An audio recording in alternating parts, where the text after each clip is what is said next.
Shalom, selamat pagi. Hari ini, Jumat 18 Juli 2025. Bacaan Alkitab terdapat pada Filipi 2 ayat 1 sampai dengan 5, dan Filipi 1 ayat 1 sampai dengan 11. Ayat nas terdapat pada Yesaya pasal 59 ayat 12 dan 13 berbunyi, "Sungguh, dosa pemberontakan kami banyak di hadapan MU dan dosa kami bersaksi melawan kami. Sungguh, kami telah memberontak dan mungkir terhadap Tuhan." Dan 1 Yohanes pasal 2 ayat 1 berbunyi, "Jika seorang berbuat dosa, kita mempunyai seorang pengantara pada Bapa, yaitu Yesus Kristus, yang adil." Renungan berjudul, "Adakah jalan kembali ke rumahnya?" Pengakuan Yesaya dalam petikan nas hari ini benar-benar menggambarkan betapa nista dan bobroknya manusia di mata Tuhan. Rupa-rupa ketidaksetiaan dan pemberontakan umat Tuhan sudah tak terhitung lagi banyaknya. Ketika Yesaya menyampaikan pengakuan itu, ia tidak hanya sekadar meratapi kedegilan hati Yehuda. Pengakuan tersebut dengan sendirinya juga menawarkan ajakan bagi umat agar mengusahakan pertobatan serta kekudusan mereka di hadapan Tuhan.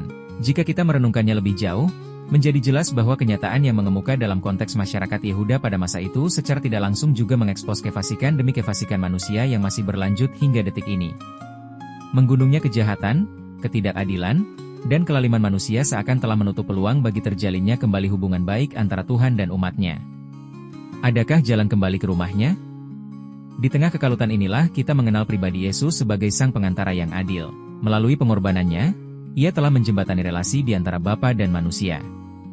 Ia disebut adil karena hukuman atas dosa masih tetap ditegakkan, namun dialah yang berinisiatif menggantikan manusia berdosa untuk menerima hukuman itu.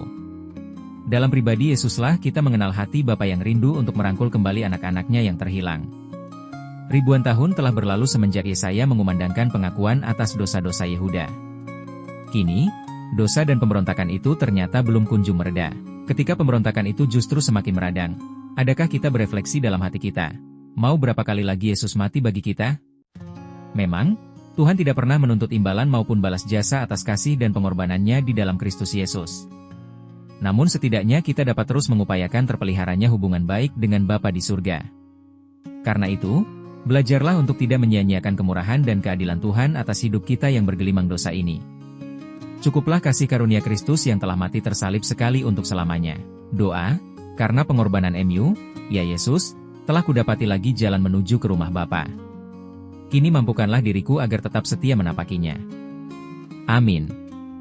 Ditulis oleh Wayan Agus Wiratama. Salam bumi bersukacita dalam damai sejahtera. Terima kasih.